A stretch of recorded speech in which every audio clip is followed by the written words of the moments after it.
আসসালামু আলাইকুম। হ্যাঁ বন্ধুরা, চলে আসলাম পাগলা মসজিদ।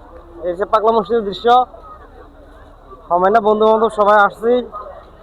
আপনাদেরকে দেখাবো একটু পাগলা মসজিদ। এক সময় পাগলা মসজিদ একটু দেখা হচ্ছে অজুগানাথ মার্শাল্লাহ, প্রচুর পরিমাণ মানুষ। এমনকি মসজিদের ভিতরে মানুষ জায়গা হয় না। এখন বেলবাগে 12:30 1:30 জামাত।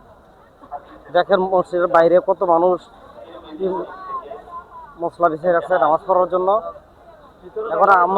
এখন আমরাও মসজিদের মাঠের মধ্যে নামাজ পড়বো, কারণ ভিতরে আমরা নিজেরা জায়গা পাইতেছি না। তো চেষ্টা করতেছি আপনাকে দেখানোর জন্য। অজুখানাটা দেখাবো, একটু অজুখানাটা দেখবেন। হ্যাঁ দর্শক ভাইয়েরা, চলে এলাম ওই পাগলা মসজিদের অজুখানায়। অজু করার জন্য আইসে দেখি অনেক মানুষ অজু করতেছে। অজুর জন্য একটু সিরিয়াল আছি। দর্শক বন্ধুরা, এখন আমরা যাচ্ছি গোসল করার জন্য, কারণ গাড়ি আসছি তো অনেক ঘাম গন্ধ গত থেকে। গোসলটা করলে ভালো হয়। পাক পবিত্র জায়গা আসছি, পাক পবিত্র হওয়ার ইচ্ছা আছে। এ কারণে গোসলটা করে জামাতটা আদায় করবো। আপনারা লাইনে থাকেন।